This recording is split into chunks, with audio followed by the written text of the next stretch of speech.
lutador começou em Manhumirim por motivos simplesmente religiosos, né? O padre Júlio Maria tinha vindo do norte e tinha pegado uma paróquia muito tradicional, muito parada, né?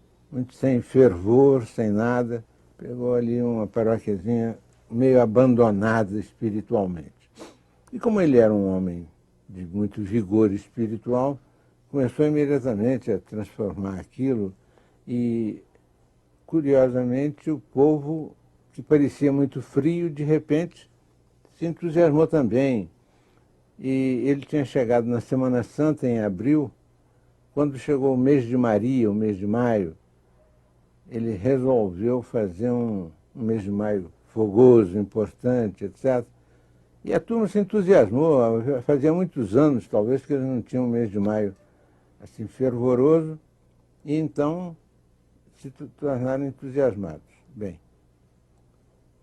e com aquele negócio de trabalhar com entusiasmo, se recuperava a religião católica, num ambiente de Manhumirim e das redondezas que era muito protestante.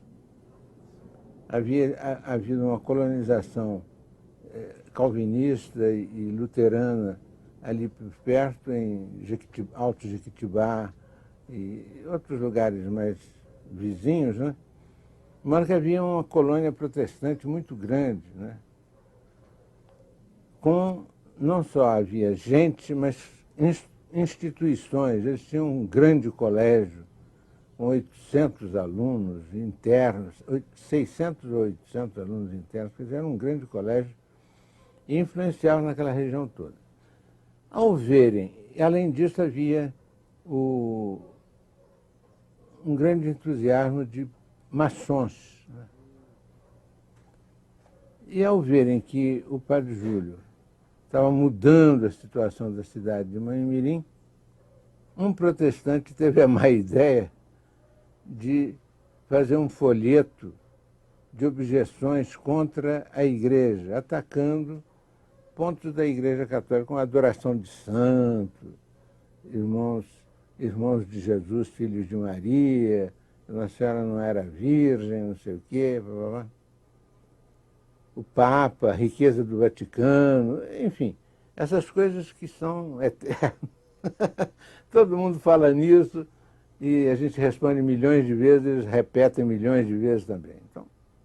Então o padre Júlio começou a responder. Mas ele não tinha jornal, ele respondia no jornal da cidade. Acontece que os protestantes e maçons tinham uma influência muito grande na cidade, inclusive eram as pessoas mais ricas, mais poderosas, em geral. Havia alguns diferentes, mas de modo geral era isso. E eles pressionaram o dono do jornal para não publicar os artigos do padre Júlio. E o homem ficou meio sem graça. Por um lado, com medo de enfrentar o padre Júlio, por outro, com medo de enfrentar os antigos amigos poderosos dele, né? Então, chamou o padre Júlio e disse: padre Júlio, infelizmente está com uma dificuldade aí, etc. Eu queria pedir ao senhor para não publicar mais, sobretudo se for para atacar.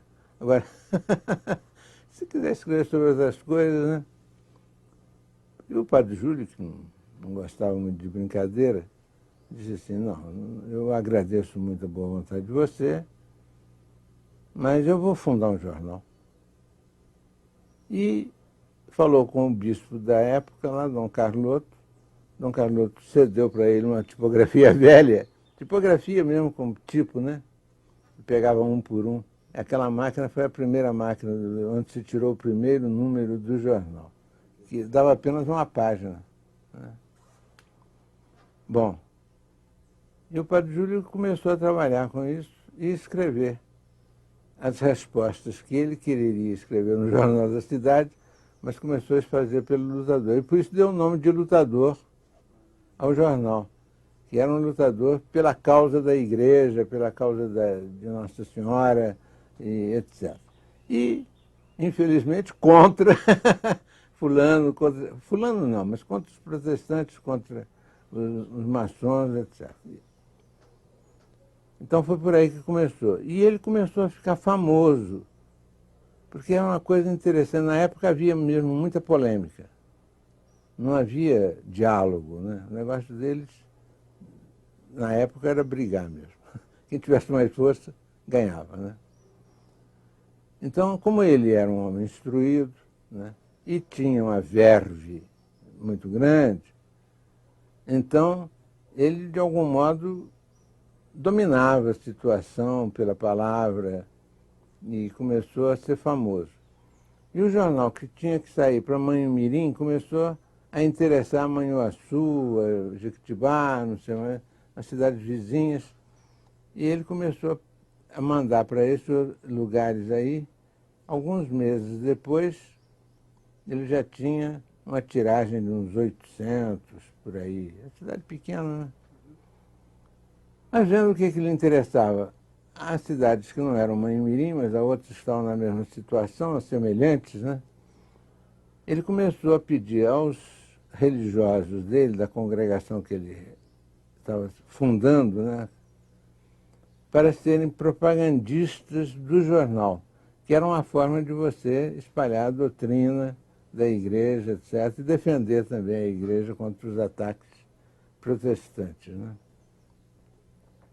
E esses irmãos leigos saíram em busca de assinaturas. Em Manhuaçu, depois em Espera Feliz, em Carangola, por outro lado, em Caratinga, etc., né? Foram se espalhando por ali. Algum tempo depois, eles começaram a andar por outros estados também, e por outros lados de Minas Gerais, né?